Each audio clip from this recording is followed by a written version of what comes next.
preaching, eager to run to the side of the Hebrews and empathize with their plight. I ask us today, where do we identify with Pharaoh? You might say nowhere. I disagree.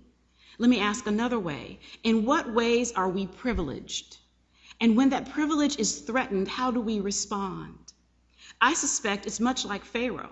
We squeeze tighter, we hold on for dear, comfortable. It's rather obvious. I'm an African American woman. Two characteristics that classify me as a minority in this country, well, at least right now. I also happen to be straight and hold advanced degrees.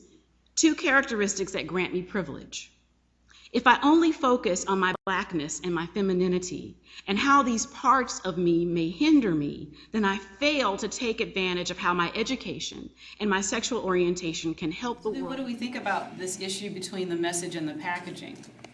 I'm gonna put out an assumption that, as far as I know, the theology of the United Methodist Church hasn't changed since. And the ironic thing is, the night that we went over that, the night that we asked that question and we honed in and I pressed until we got an answer, the person who articulated that answer is the one, she's not here, is the one throughout the entire thing said, I don't need nobody between me and God. So the research question is, what are the church's lessons? And then the second question is, what effects have these lessons had on these women? And one of the effects is regret.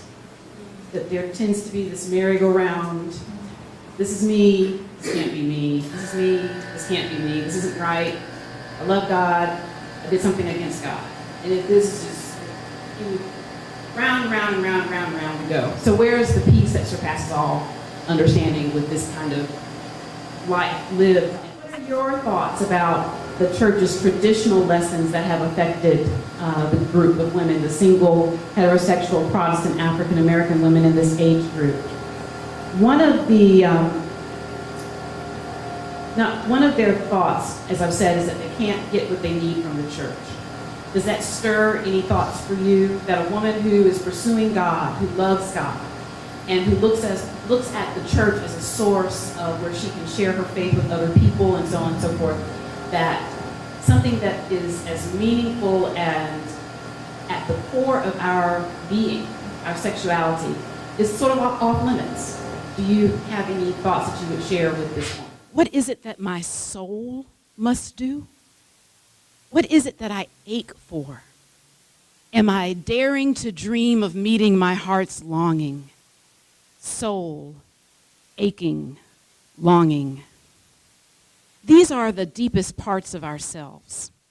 And when we try to describe it to other people, it's really hard to find the words to adequately tell them what we're experiencing inside, because whatever is going on, it didn't begin with words. And so words will never be adequate enough to tell them what's going on. However, this is exactly the kind of experience that either connects you to your purpose or reunites you with it if you've ever been disconnected from it. Soul, aching, longing.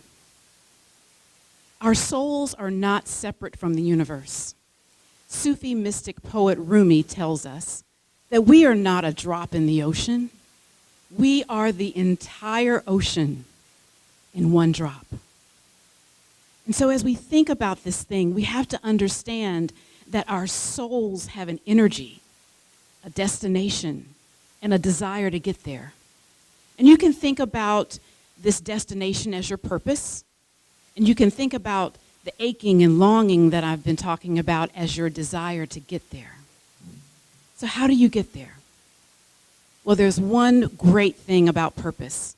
It is persistent. It never lets you go. Even when you try to ignore it, it like tugs on your shirt sleeve or pecks you on the shoulder. It's like a pesky insect that just flies around your face or around your ear. It's like, hello, I'm knocking, I'm always knocking, I'm always here. Do you hear me? You're trying to ignore me. I know you are, because it is easier to do so because I require things of you, but you will never meet your heart's desire if you don't embrace me and pull me in and follow me forward.